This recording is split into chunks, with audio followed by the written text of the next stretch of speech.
Madhava Jaya Kunja Bihari Radha Madhava Jaya Kunja Bihari Jai Radha Madhava Jaya Kunja Bihari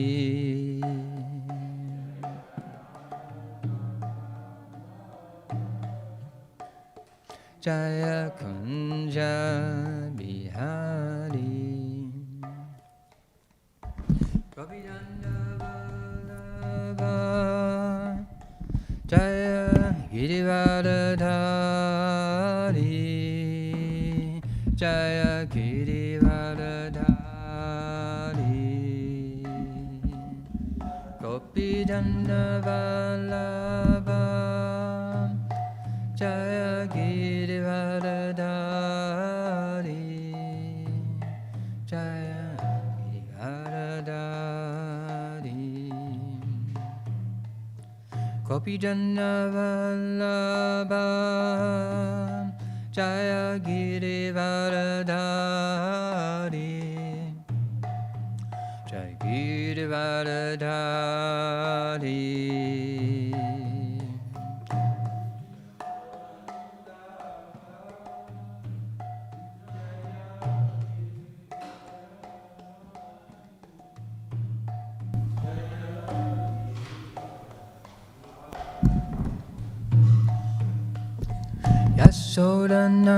Yasodanandana Jaya Braja Janaranjana Jaya Braja Janaranjana Sodanandana Jaya Braja Janaranjana Jaya Braja Janaranjana Jamanathiravannachari Jaya Kunja Bihari Jaya Jamanathiravannachari Jaya Kunja Bihari Jaya Jamanathiravannachari Jaya Kunja Bihari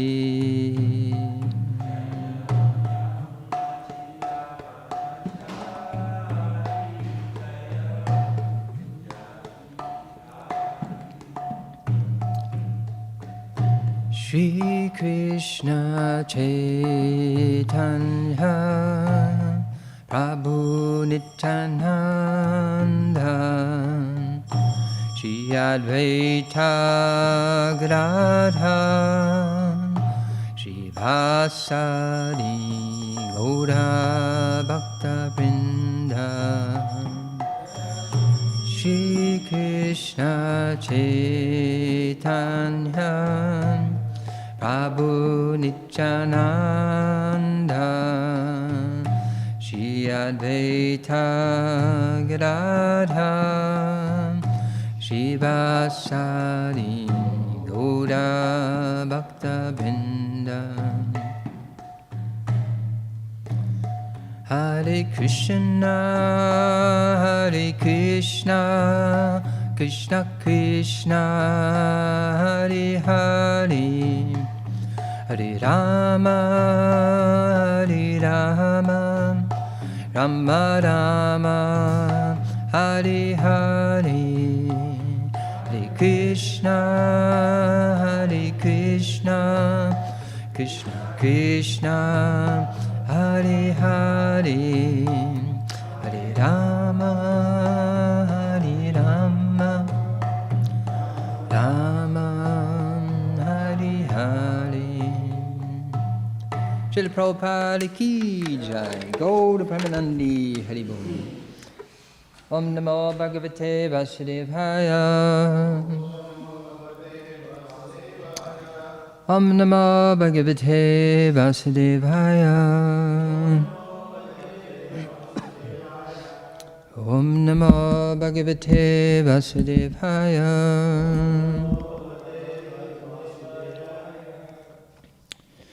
So we're reading from Śrīmad Bhāgavatam, Canto 6, Chapter 1, The History of the Life of Ajamil, text number 33.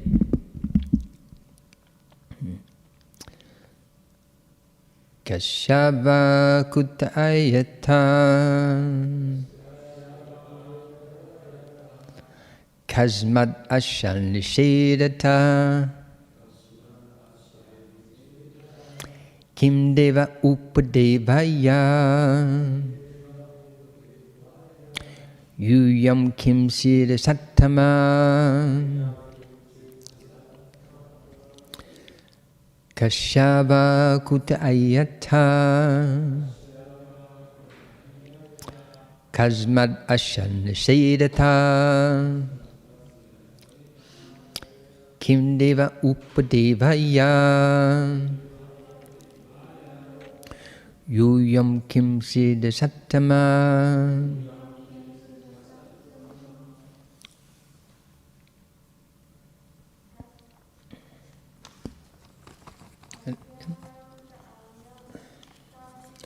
Kashyapa kuta ayata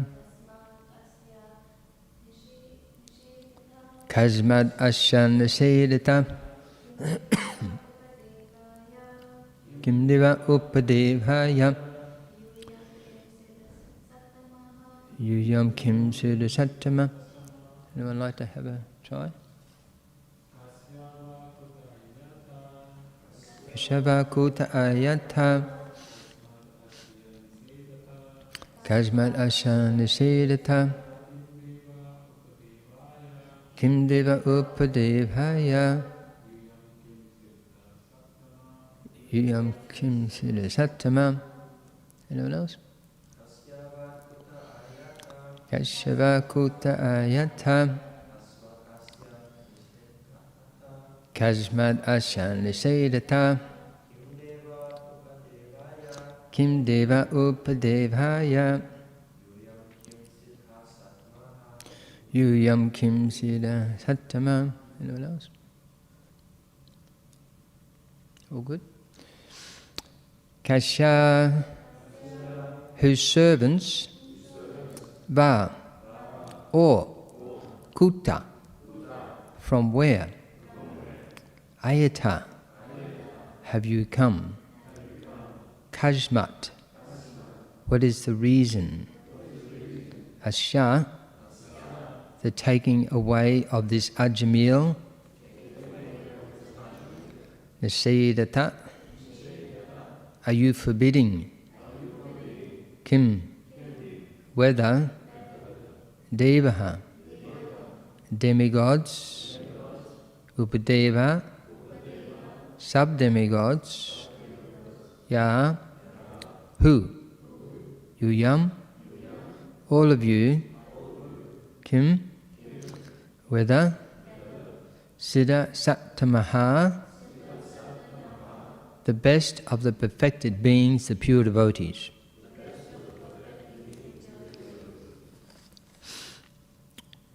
Dear sirs, so this is the order carriers of Yamaraj speaking, the Yamadutas, to the order carriers of Vishnu, the Vishnu Dutas.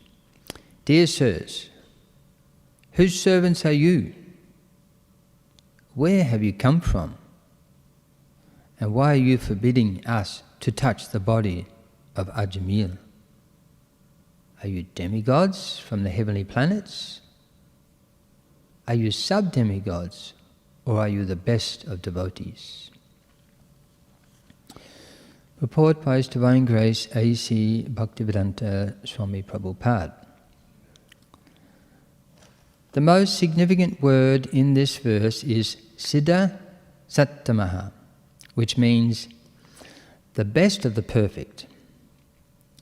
In Bhagavad-Gita 7.3 it is said, Manushyanam sahasrashu kaschid yatadi siddhaye.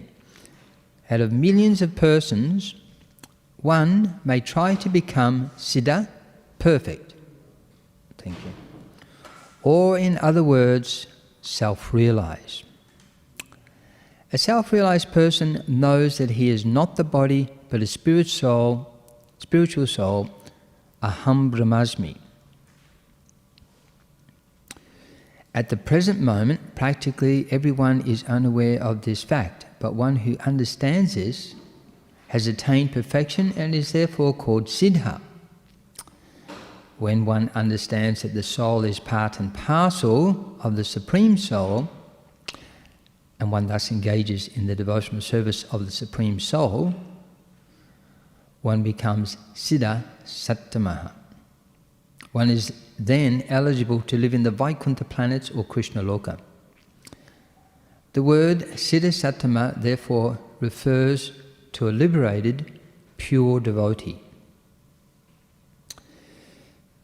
Since the Yamadutas are servants of Yamaraj, who is also one of the siddha sattamas, they knew that a siddha sattama is above the demigods and sub-demigods and indeed above all the living entities within this material world. The Yamadutas therefore inquired why the Vishnudutas were present where a sinful man was going to die. It should also be noted that Ajamil was not yet dead, for the Yamadutas were trying to snatch the soul from his heart. They could not take the soul, and therefore Ajamil was not dead. This will be revealed in later verses. Ajamila was simply in an unconscious state when the argument was in progress between the Yamadutas and the Vishnudutas. The conclusion of the argument was to be a decision regarding who would claim the soul of Ajamil.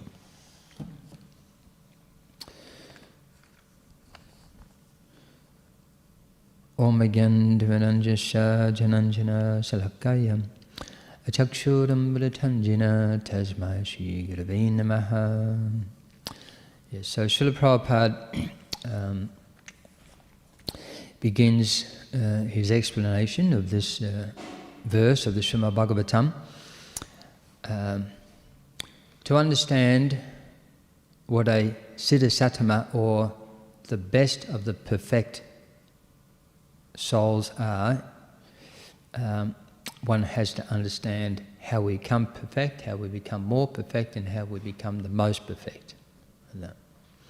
And Srila Prabhupada explains that he quotes a verse from the Bhagavad-Gita, of course, as you notice, that whether in the 6th canto, whether in the 10th canto, or Chaitanya Charitamrita, very elevated topics, the fundamental understanding is always from the Bhagavad-Gita.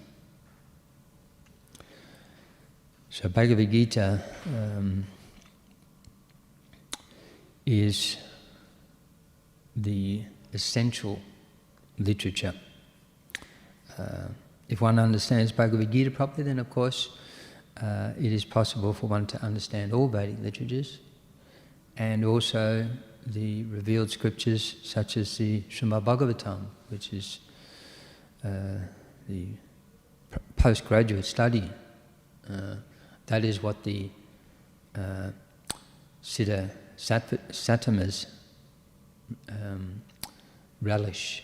They relish what the liberated persons relish. They relish the topics of Śrīmad Bhāgavatam. To come to the platform of a siddha sattama, one has to first understand Gita, which begins with the understanding that aham brahmasmi, I am a spirit soul. So these instructions, of course, begin in the 2nd chapter, and I'll read a verse from the 2nd chapter.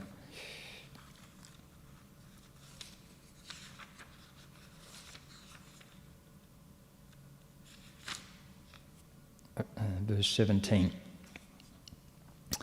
Avanasi tutad vidhi yen savam midam tatam vinasam avyasya na kaschid katum ahati. That which pervades the entire body you should know to be indestructible. No one is able to destroy that imperishable soul. I'll read some of the purport. Anyone can understand what is spread all over the body. It is consciousness. Everyone is conscious of the pains and pleasures of the body in part or as a whole. This spreading of consciousness is limited within one's own body. A very important understanding of any individual soul, any living entity in this world. If there is consciousness, if there is signs of life, there is a soul present. And that soul is present, we can see, because there is consciousness. Even in the plants. And I've often, there have been studies which I've enjoyed doing myself where they can detect that plants are conscious and they react consciously to different stimuli.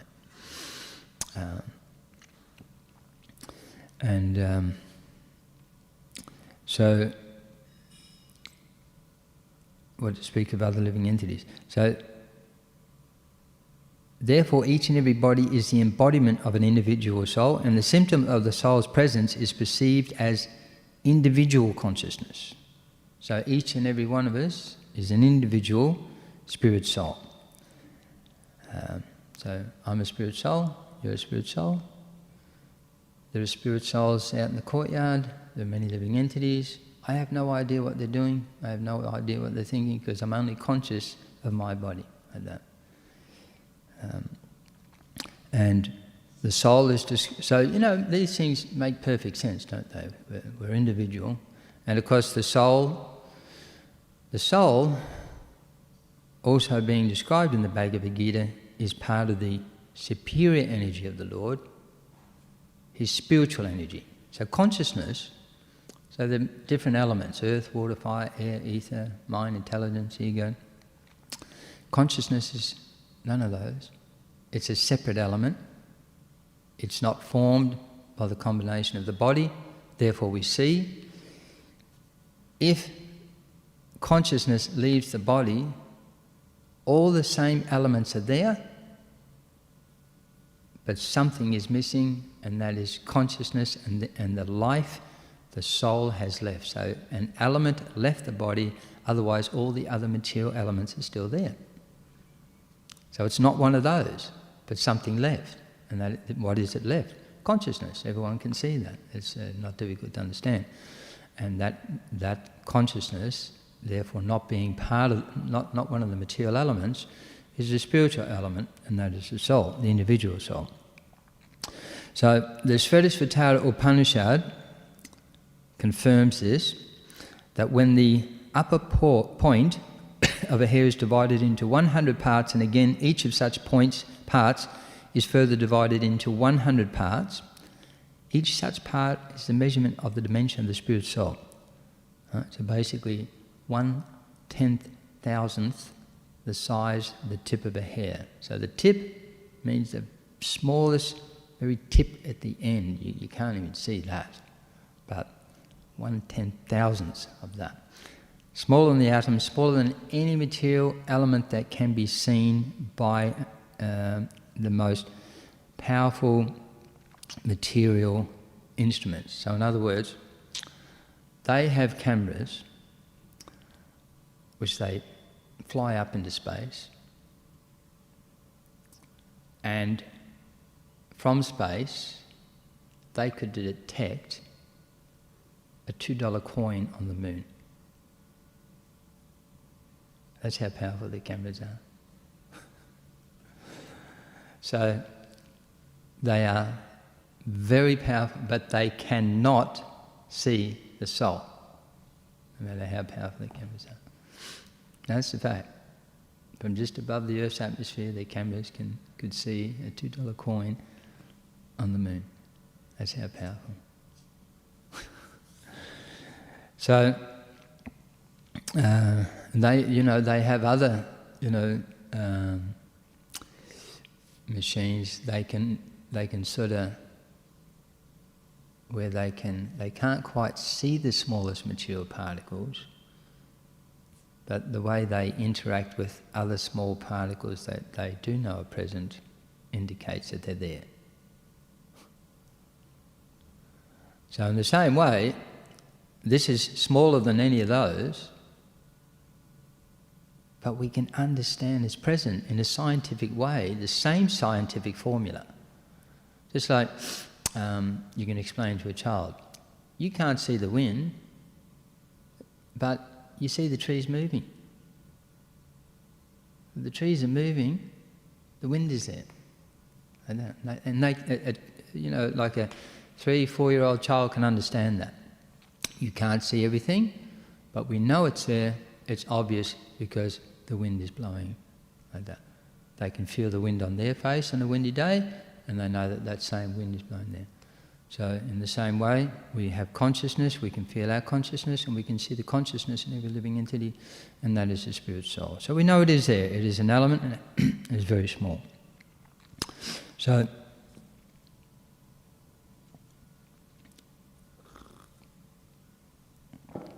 now, to understand that, one is considered siddha, perfect. That is perfect knowledge. Everyone can understand that. There is more perfect knowledge. What is that?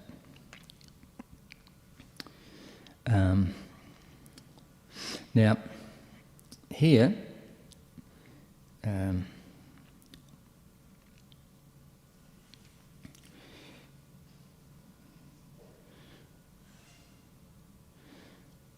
again, therefore consciousness is not due to any amount of material combinations but to the spirit soul. In the Mundaka Upanishad, the measurement of the atomic spirit soul is further explained. The soul is atomic in size and can be perceived by perfect intelligence. This atomic soul is floating in the 5 kinds of air. Prana, Apana, Vyana, Samana and Udana is situated within the heart. So it's in the heart and it floats in the life airs. Yeah. And it spreads its influence all over the body of the living entities. When the soul is purified from the contamination of 5 kinds of material air, its spiritual influence is exhibited. The Hatha Yoga system is meant for controlling the 5 kinds of air, encircling the pure soul by different kinds of sitting postures, not for any material profit, but for the liberation of the minute soul from the entanglement of the material atmosphere. See? So, yogis, the perfection of yoga, in the first stage, is that by practicing yoga asanas and sitting postures and breathing techniques, they can have full control of the life airs in such a way as to realize how the soul is should not be controlled by the life airs, but should be the controller of the life airs. So when the soul becomes liberated, they're considered, those yogis, to become perfect. So many lifetimes of yogic practice, but a devotee will avoid all that trouble and just hear from the Gita and from the scriptures, you're a spirit soul, and if you practice devotional service, then automatically, by the grace of the Lord, you will become detached from the physical body, the subtle body, the life airs, everything. You'll become liberated from them in this lifetime, like that, by the grace of the Lord. So that is siddha. And then it describes here that so the constitution of the atomic soul is admitted in all Vedic literatures, and it is actually felt in the practical experience of any sane man. So any sane person hearing those things, can easily accept, yes, I'm a spirit soul. I'm the conscious being within the body that has nothing to do with any material element. If one is sane, a little purified in intelligence, any person in the world can understand that. Any 5-year-old child can understand that if you explain it to them, and I've seen that. I've explained it to my children, I've explained it to hundreds and hundreds of children, from even 5 and younger, and they just get it. So the body is like a vehicle, a car, and you're the driver. You live forever, the body doesn't. So only an insane man can think of this atomic soul as all-pervading Vishnu. So then, of course, people who can't accept themselves as a soul, that's one thing, but people who accept that, yes, I'm spiritual, but I am the all-pervading Vishnu. So Vishnu is the name of the Lord. The Lord has many names, the Supreme Absolute Truth. He has 3 features. Brahman. So Brahman, we're talking about Aham Brahmasmi. I am Brahman. I am spirit. So we can say, I am Brahman. But the Lord can also say, I am Brahman. Because the entire Brahman spiritual energy is one of his spiritual potencies. And all the little particles of Brahman are actually part of his internal spiritual potency. So he can also, and his very form also is constituted of that same spiritual potency. So he is, therefore, the Vedic aphorism, Tattvamasi, you are the Supreme Brahman, can be properly applied to Krishna. So he is Brahman, and we can say we are Brahman, but he is the Supreme Brahman, and we're a little particle of that.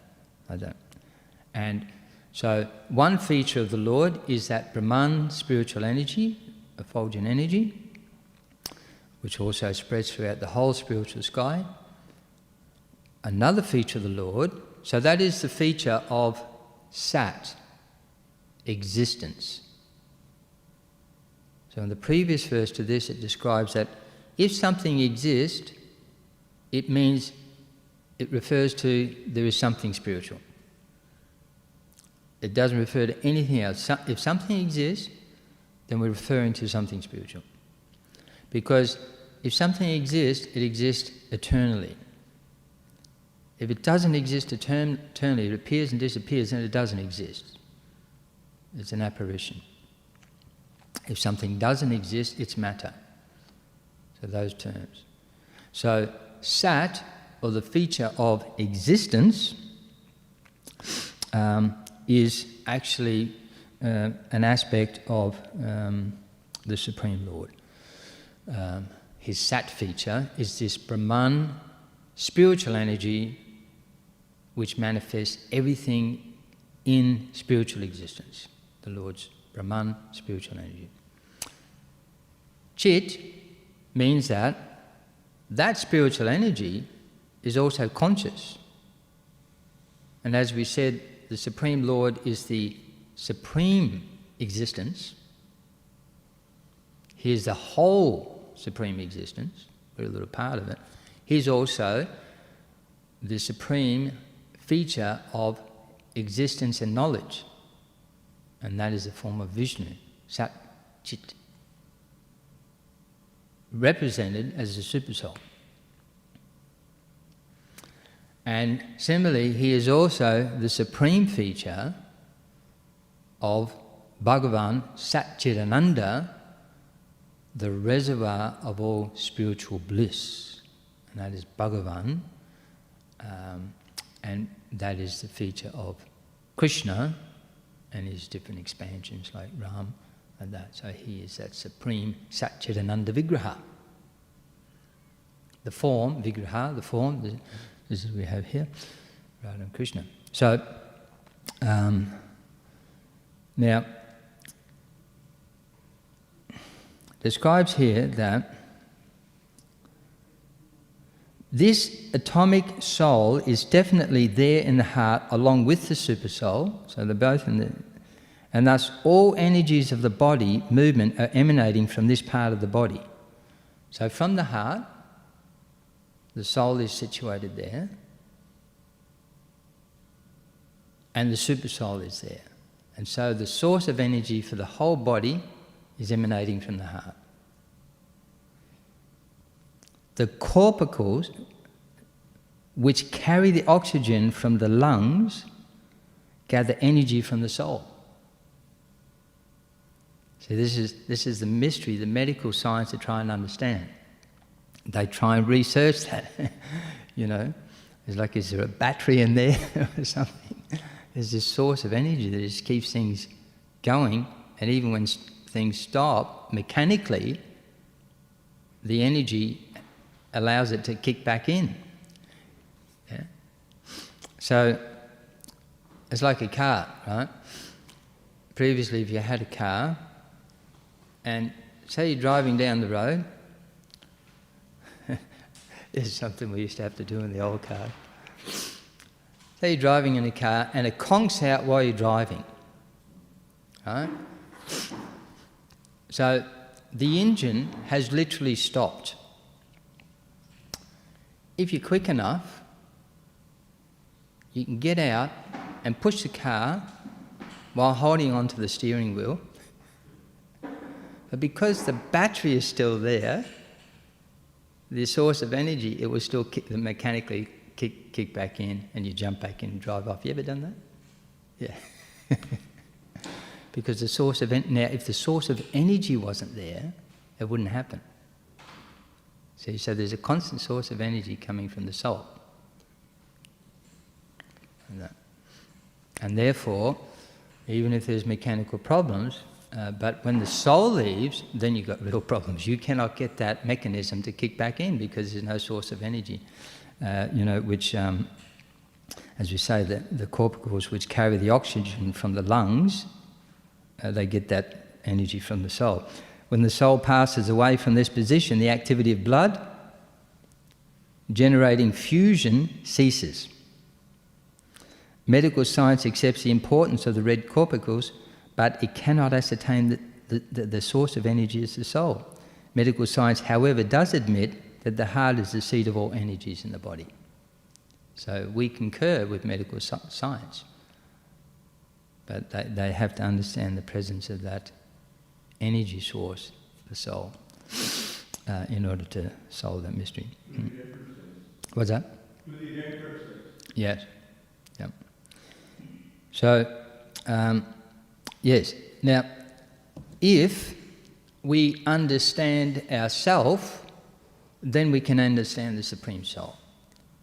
So if we understand, yes, I am a spirit soul, then if someone says there's a Supreme Soul, first of all we say, yes, I accept spirit, because I'm a spirit.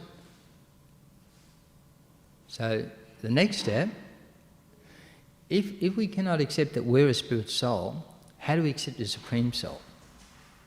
Lives forever. Not possible. We have to come to that understanding, I am a soul, Aham Brahmasmi, then accepting the Supreme Soul, that there is an all-knowing Supreme Lord within each body, and which makes sense, we won't go into too much, but how the living entities are able to do what they're doing. So my wife and I were driving home the other day, and as we've seen before, you see these cloud of little insects, tiny little insects, and they fly around like 100 miles an hour practically. Have you ever seen that? So as the sun's going down, it's like a dance. Oh, the sun's going down, and they're all Haribol, and they're dancing and dancing. They're going so fast. There's thousands of them, and none of them touch each other. Like that, thousands and thousands. We can't get, 5 planes in the sky without, them touching their wings and, smashing like that. They do this like it's, nothing. And the same, and every living entity has these mystical abilities. How did they learn that? You know what it takes to become a pilot? If you want to become a pilot, they're like a lot of education. They have to be a real steady sort of a person, really, controlled mind. And if there's something goes wrong, they have to really, we're in emergency mode.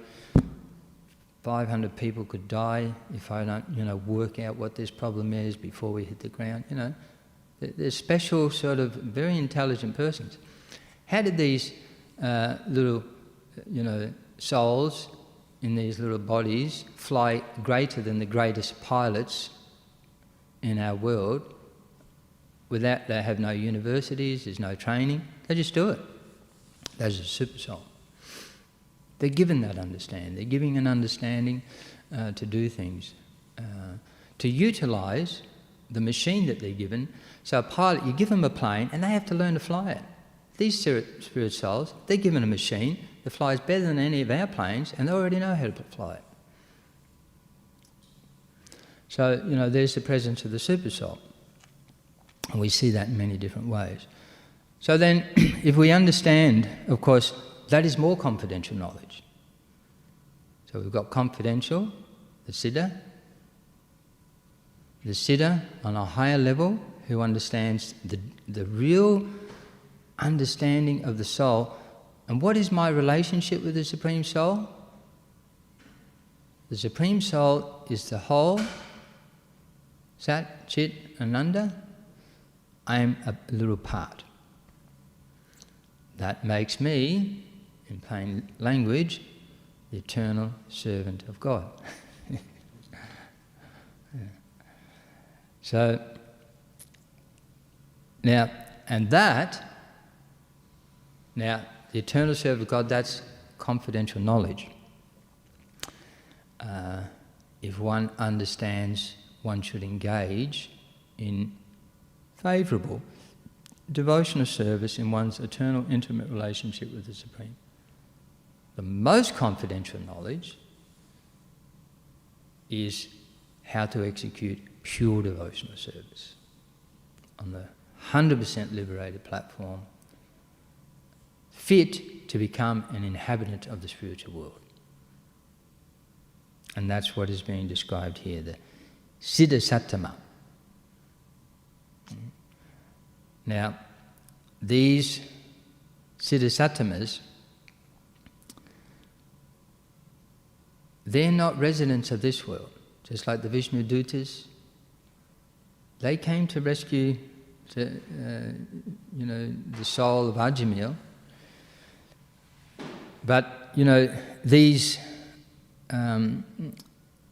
Yamadutas, they're thinking, are you demigods? Sub-demigods? But that can't be.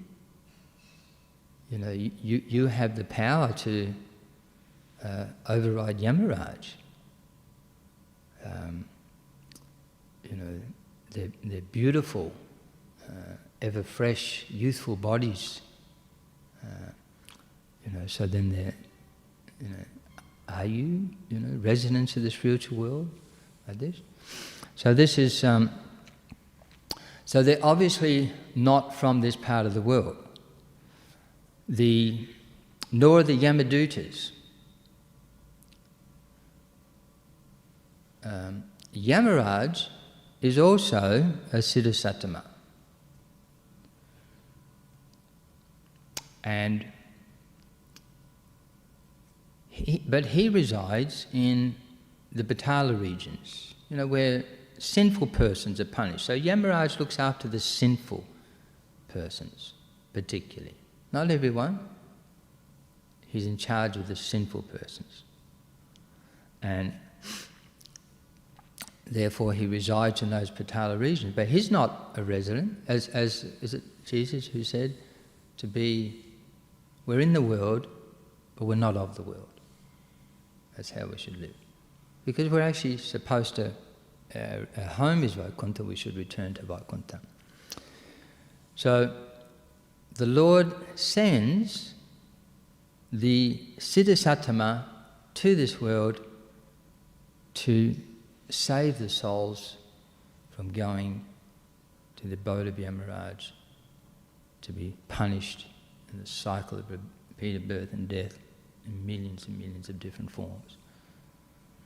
And so Srila Prabhupada, of course, is one of them. We understand that there is life on all planets.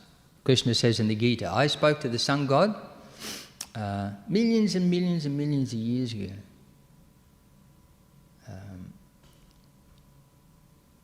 He says to Arjuna, you were with me, but you forget. Because Arjuna has to change bodies. But Krishna never changes body. If he appears millions and millions of years ago, he will still be in the form of Krishna. If he appears in the next day of Brahma, he'll be exactly the same. Every time we, the soul, come into another body, we accept another body and we forget everything.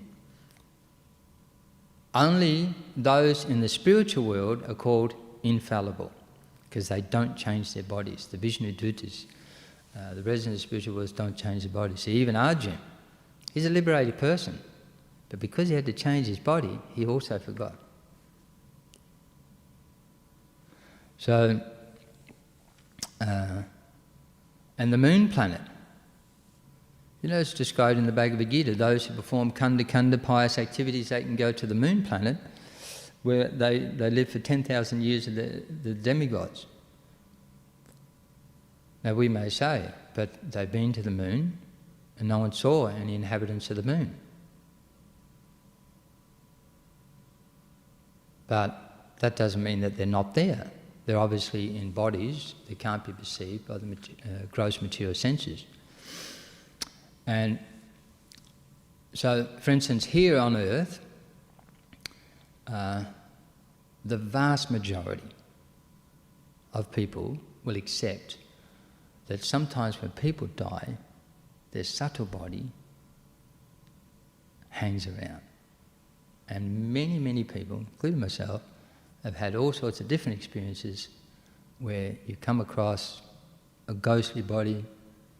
Prabhupada himself, when he was in India, he didn't have anywhere to stay. There was an old sort of abandoned house, nice house, so Prabhupada took that, but the warning was, it's haunted. And the ghost comes to Prabhupada. Prabhupada's writing his books. And it wasn't Casper, the friendly ghost. He was trying to scare Prabhupada out.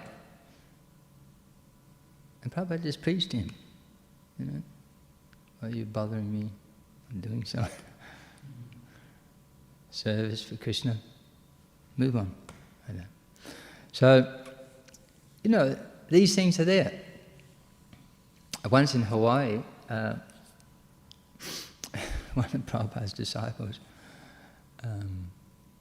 she came to him and said, Prabhupada, because they were standing near a crater or something, and they said, Prabhupada, we saw a UFO just flying out of the crater, flew up into the sky. And Prabhupada said something like, were they friendly?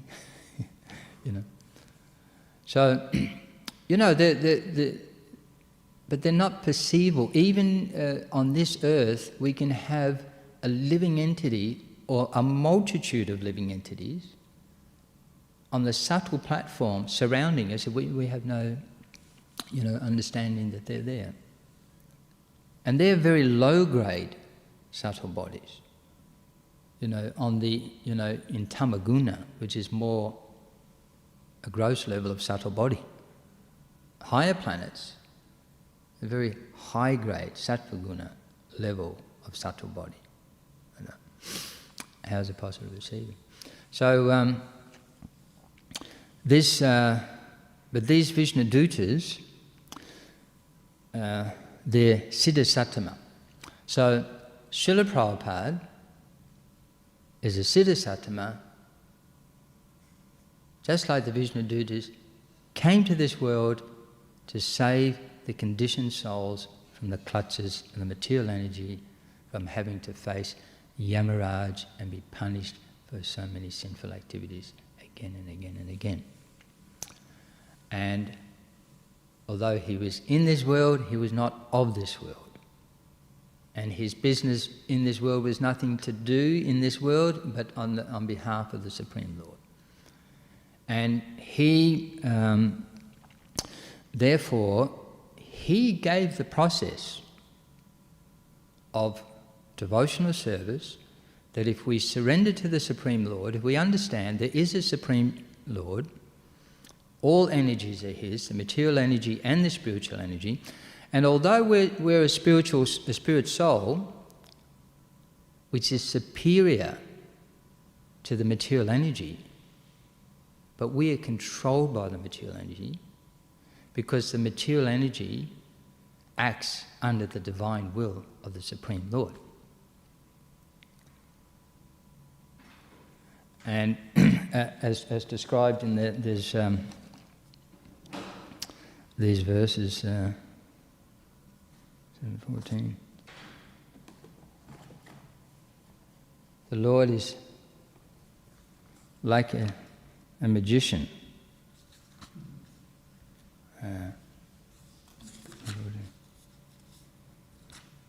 With his magic of Maya. There's a verse from the Svetashvatara Upanishad. So it describes here, first of all, Prabhupada saying in his purport, inferior material nature is defined here as divine nature due to its divine connection and movement by the divine will. Being conducted by the divine will, material nature, although inferior, acts so wonderfully in the construction and destruction of the cosmic manifestation. The Vedas confirm as follows. Although Maya, illusion, is false or temporary, the background of Maya is the supreme magician, the personality of Godhead, who is Maheshvara, the supreme controller. So, if someone is placed, sometimes magicians do magic, and everyone is bewildered. Oh, he's really doing that. You know, he's really floating. You know, or he actually sawed that lady in half. You know, someone's screaming. You know, but those who are not in illusion, they'll point out, no, you see what the magician is doing? This is his trick. It's like this. So they can perceive. They can expose to others who cannot see it. Or someone who is bound. So if they're bound by illusion, then they need someone who's unbound to help them. If we're bound by ropes, we need someone who is not bound by ropes to unbind us. If we're drowning in the ocean, material ocean, we need someone who can ply across the ocean easily, pick us up to deliver us. If they're also drowning in the middle of the ocean, they cannot do anything. So these are the Siddha Satamas. So Srila Prabhupada, he came to teach the teaching of the Gita, that if you want to go back to the spiritual world to be eternally liberated, then follow the principles of the Bhagavad-Gita. And if we follow the principle is that, as mentioned in Bhagavad-Gita 7:14, this divine energy mind consisting of the three modes of material nature is difficult to overcome, but those who have surrendered unto me can easily cross beyond it. So, if we take to devotional service the Supreme Spirit Soul, who is controlling the material energy, which keeps us bound in this cycle of birth and death in one body after another, under the clutches of the material energy, that same Supreme Personality of Godhead can release us from that control. And that is the only way to actually become liberated. A very easy process. And that is what is taught in the Bhagavad-Gita, and therefore we are distributing the knowledge of the Bhagavad-Gita all over the world. The secret, though, to the Gita is that it can only be understood in the association of devotees. Now, in the Gita, Krishna says, if you approach my devotee, then you'll understand the Gita. He said to Arjuna, because you're my devotee, I'll teach you this, you can understand. Because you're not envious of me, you'll accept that yes, there is God, and yes, I should surrender, then you can understand. So a person who has faith in the Gita will hear it from a devotee. If a person has no faith in the Gita, they will disregard that instruction and not hear it from a devotee and not make any progress. So people say, yes, I know the Gita so well from academic scholarship, but, we don't, follow these devotees of Krishna who accept an ordinary man as a, human being as God. So, we don't listen to them, we don't discuss with them. We have more scientific academic knowledge. And because of that, they cannot understand.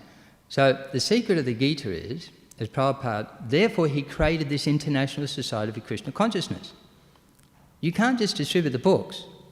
You actually have to distribute devotees with the books. And lots of prasadam. Because to understand the Gita, you actually have to associate with devotees. Of course, we associate with devotees by reading Prabhupada's purports. In one sense, that is hearing Prabhupada. If we read Prabhupada's purports and translations of the Gita, we are associating with a Siddha Sattama. And what happens, Krishna explains that in the association of my devotees, there are mystic potencies in that process of just sitting and hearing from devotees.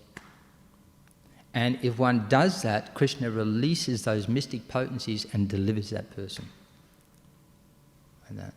They are fully empowered by Krishna to go back to Godhead, stage by stage. If they can just sit and hear in the association of devotees.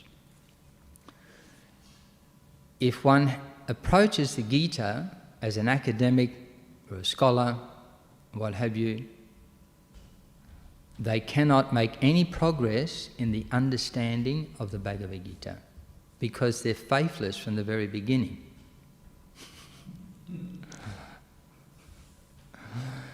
So now, therefore, the material energy for the devotees, then we become, as mentioned in the next verse, not the next verse, but chapter 9:14, I think it is. Yeah, 9:14. If you get released from material energy, you have to be under one of the Lord's energies. So you're immediately placed under the Devi Prakriti, the spiritual energy. And therefore, you're not controlled by the material energy, but you're under the protection of the spiritual energy. Just like Prabhupada gives the example. A big elephant happens to be down the ocean, there's a big storm, tidal wave. Elephant is so powerful. Some elephants can be, more powerful than 10,000 other elephants. But the ocean, big storm, the waves will wash them away and drown them. But in that same water, the fish who has taken shelter of the ocean, little fish, they can even swim against the current. They have no problem. So, by the grace of the Lord, because we take shelter of His spiritual energy, even though we're in the material world, it doesn't touch one, because one is protected by the supreme power of the Lord, just like a little fish is protected by the ocean, but the elephant is not. And therefore, the devotee's position in the material world, for all others who don't surrender, their position is like the rat in the mouth of a cat, death and Yamaraj. But for the devotee, they're like the little kitten in the mouth of the same cat. It's the same material energy, but they're being looked after very carefully and protected. So this material world, for others, not surrendered, is like death at every step. And for the devotees, it is just as good as Vaikuntha. They're one step away from Vaikuntha, and they see this world as Vaikuntha because everywhere they see Krishna like that. You know, just on finishing, also that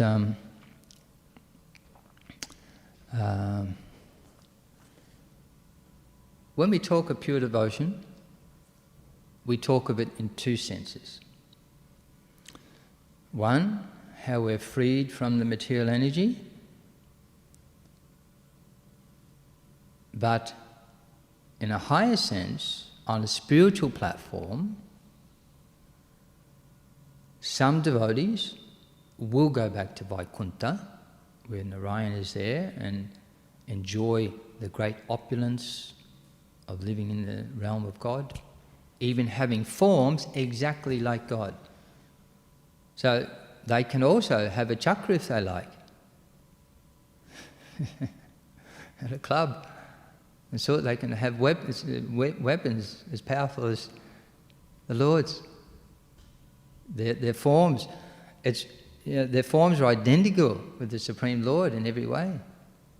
The Lord has a couple of distinguishing marks, otherwise they share equal opulence by the grace of the Lord. Those who are attracted by the feature of the Lord because He's God, because I can go to the spiritual world where there's unlimited spiritual opulence, because I can have that beautiful form just like the Lord's. That is pure devotion, but not the purest devotion. So there's another level, strictly speaking, when we speak of pure devotees in the topmost level, their only business is to love the Lord and serve Him in love. They have no desire to even be liberated onto the Vaikuntha planets, to attain the bodily features like the Lord, or to enjoy the opulence of Vaikuntha. They would go to hell to serve the Lord out of love. Anywhere the Lord would send them for His service, they would go out of love. That's all they want, to serve the Lord with love. Therefore you get these Satamas, they come to this material world. Oh, if the Lord wants me to come here and go through all the difficulties and preach Krishna consciousness, then that's where that will be my that will be my greatest happiness. That will be a greater opportunity than going to Vaikuntha. I can serve my Lord with love, knowing that He is happy with me like that. So that is a high. So especially those preachers who have pure love for Krishna and dedicate their lives to helping others to become Krishna conscious, that is pure. Prabhupada mentions that. I'll just read one last verse from the 5th chapter of the Bhagavad-Gita. Now let's see, is it?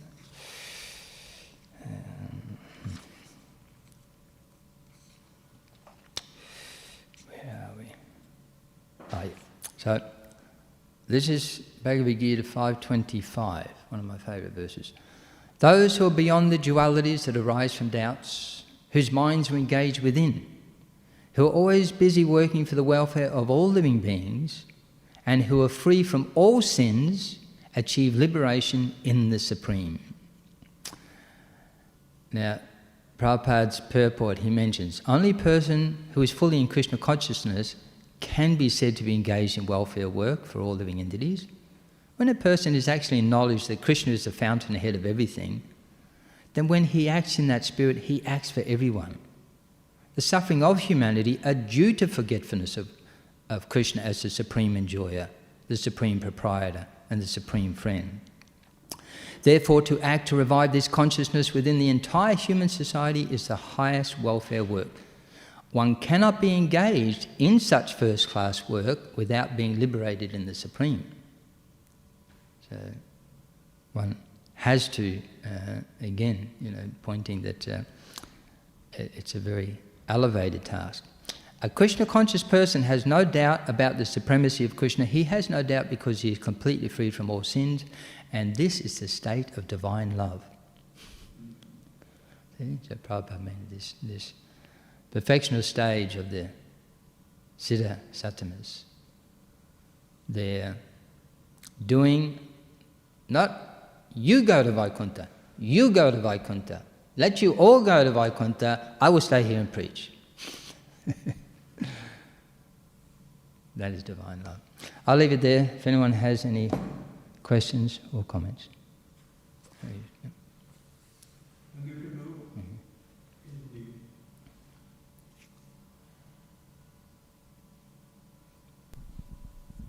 Hare Krishna.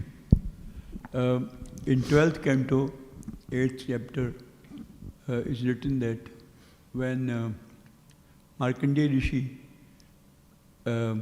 was full of his penances and all that, and Indra had sent those party to disturb him, but he was not disturbed.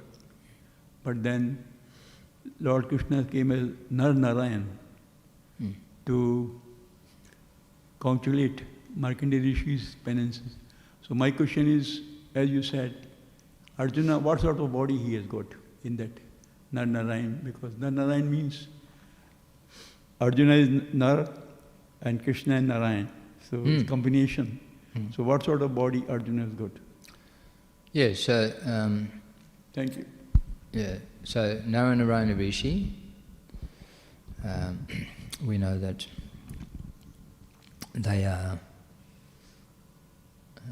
amsas of Krishna and Arjuna. So one of the forms that Krishna and Arjuna accept is their form as Narayana Rishi. So Nara, Arjuna, Amsa of Arjuna, Narayan, Amsa of Krishna. And when Krishna and Arjuna went to see Mahavishnu, because the son of the Brahmana was taken, Mahavishnu confirmed also, yes, you are Narayana Rishi. So, yes, Arjuna is a eternal devotee of the Lord, spiritual. But, for the purpose of speaking Bhagavad-Gita, then Arjuna may be placed in a position where he forgets. So, he may change body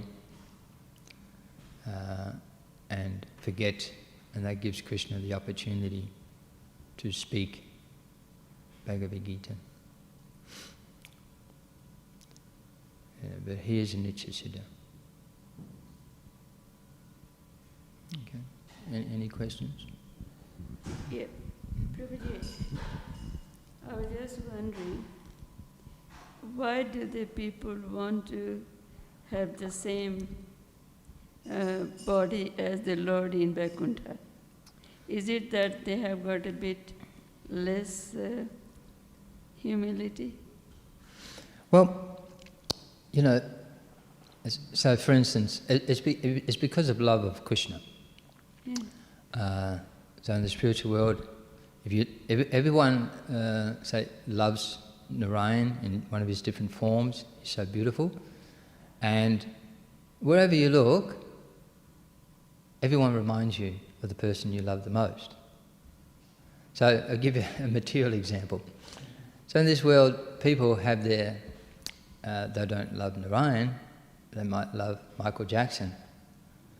And so everyone wants to dress like Michael Jackson or Elvis Presley. So currently in the world there's probably, 500,000 Elvis Presleys. They're in Japan, they're in China, they're all over the world. And they all look exactly like Elvis. They sound like Elvis. And they have conventions, and they all go there dressed like Elvis. Because they love Elvis. Everyone they see reminds them of Elvis. Oh, Elvis said this, he sang like this, he dressed like this.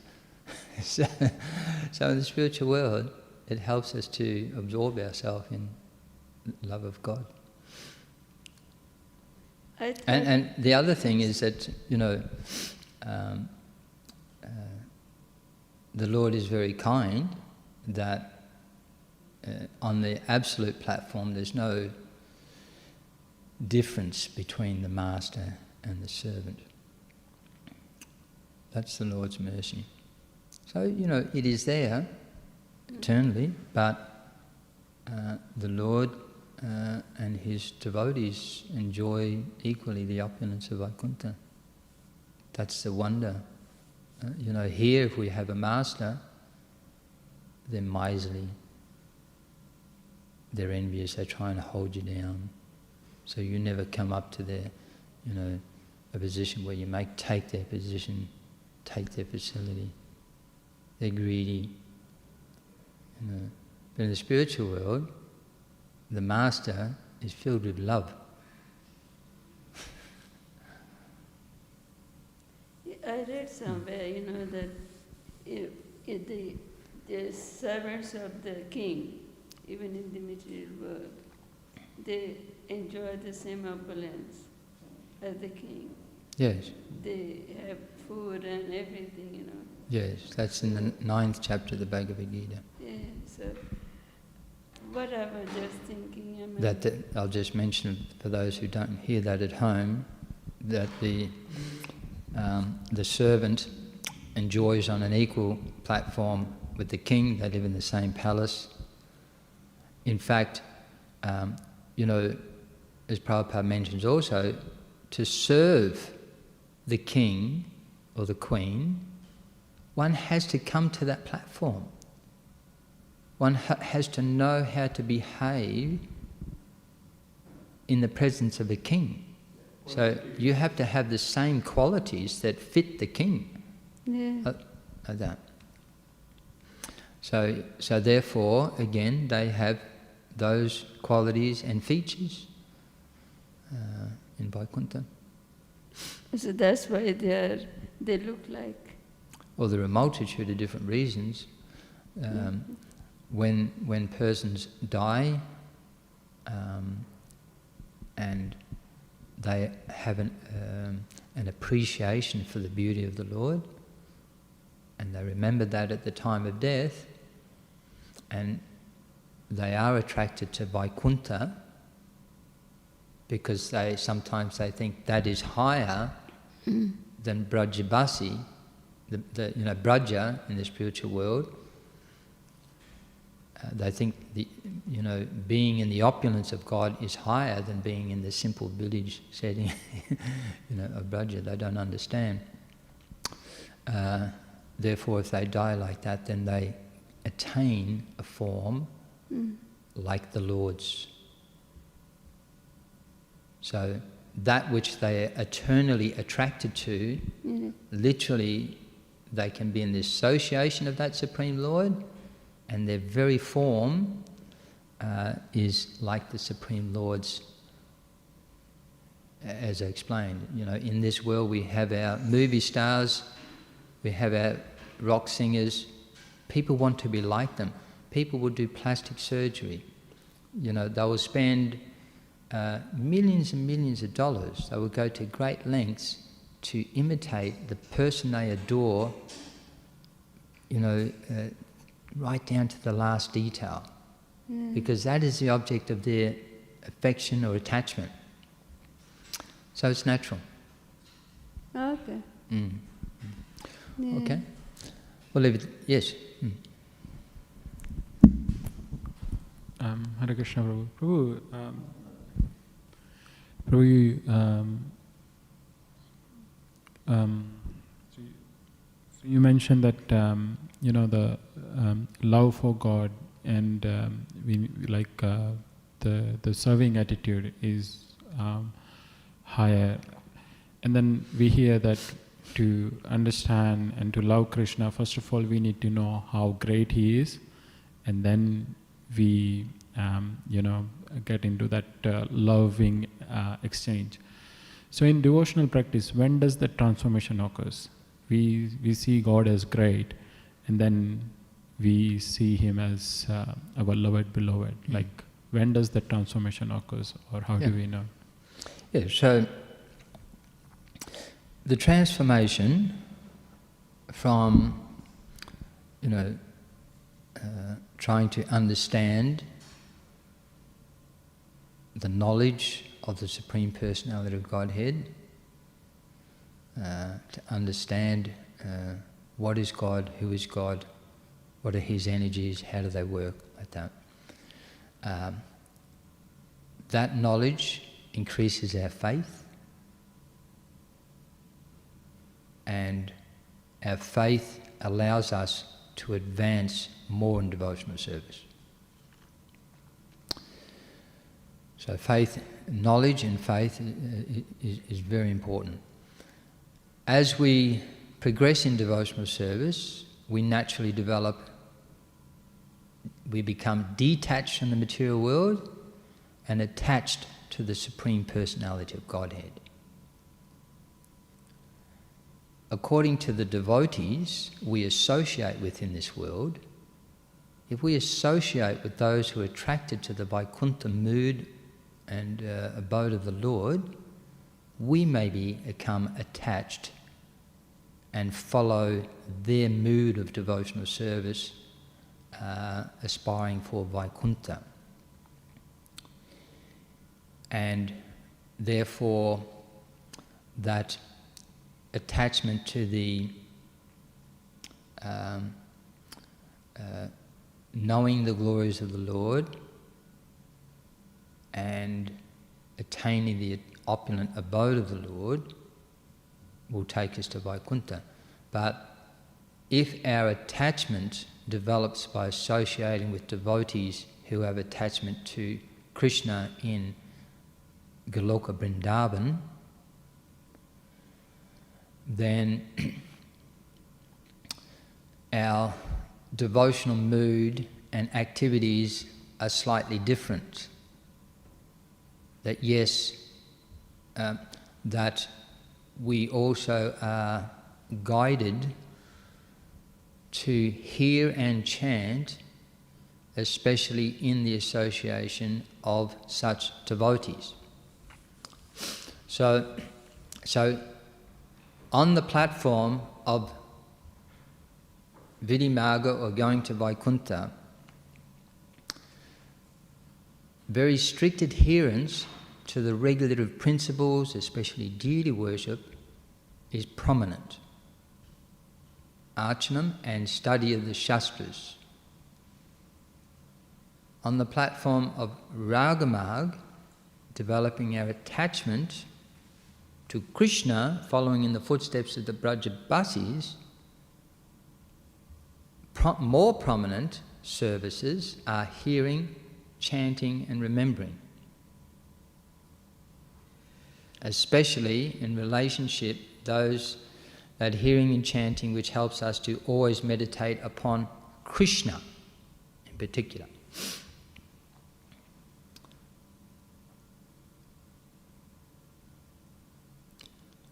So therefore quite often the preaching is a predominance of hearing and chanting and remembering.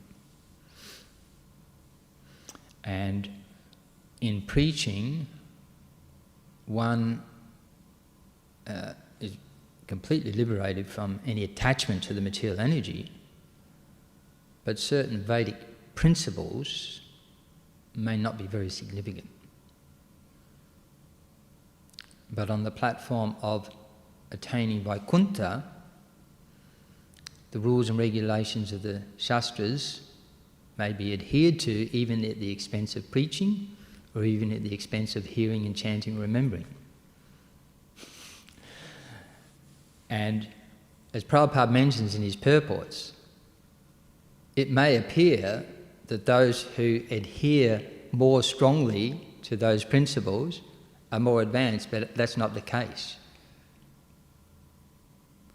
So the development of love, so for instance, you'll hear Prabhupada say many times, even in his purports and in his lectures,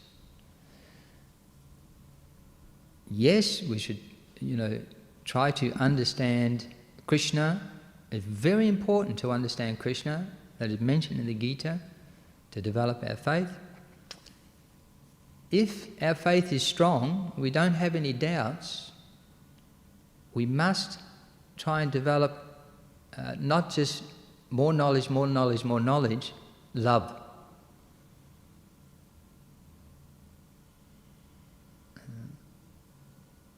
That out of love I do for Krishna. So, and that's what Prabhupada, because we associate with Srila Prabhupada, you will see that's, you look at Prabhupada's disciples, out of love for Krishna. How much did they understand? They didn't even have all the books. They got that from associating with Prabhupada.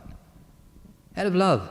Yes, get the understanding, more, but above that, daily, your development of love is the goal of that understanding. If we develop knowledge and don't come to the point of pure love for Krishna, then we just keep developing knowledge, it can get us to Vaikuntha, can't get us to Braj. One small point on the previous question. If we have got knowledge of Krishna, we have got love for Krishna, and if I am not preaching, then what is my fault? Well, if we're not preaching, then we serve the preachers, and that's as good as. It's absolute. Prabhupada used to give this example, that the British used to have a saying, keep the train moving. So every worker, whether they're putting down the stones, putting down the tracks, cleaning the engine, cleaning the carriage, whatever, from start to finish, they've all got the one goal, keep that train moving at that. So whether you're directly preaching or you're supporting the preaching movement in any way, if you support ISKCON, you're supporting a preaching movement. Preaching will go on. You give 1 cent to ISKCON, it'll go to, ultimately this movement is preaching all over the world the real glories, the real process to get back to the spiritual world. No one else is doing anything that can compare. So whatever we do, but we should have that mood. We should cultivate that mood. That if Krishna really loves, there is no devotee more dear to me than one who preaches Krishna consciousness, then I want to be dear to Krishna. I want to show Krishna I love him and I want him to love me. For that purpose, we do our activities. If we're doing activities for the sake of, it's there in Shastra, I must do this, rather than out of, I'm doing everything I can to develop that love for Krishna. May he look at me. May he, therefore Bhaktivedanta said, don't act in such a way that you can see God, which means, yes, I am perfectly doing this and all these details and so many mantras like that. But act in such a way that God will see you. In other words, say, simple example. Parent says to the children, go in your room, clean up your bedroom. Children comes out, starts doing the hula hoop. Look, Mum, Dad, look what I do. Wonderful. Go in your room, clean up your room. Comes out, juggling balls. Look, Mum and Dad, look what I can do. I said, go in your room, clean up your room. The parent really, what is a relationship? If the child goes in there, cleans up the room, the parent goes, you did exactly what I wanted. It melts the parent's heart. You did that for me. That was exactly what I wanted. You can do so many other wonderful things. But who's it for? So, for love, what Krishna wants, let's do that. We'll go to Srila Prabhupada. Hare Krishna.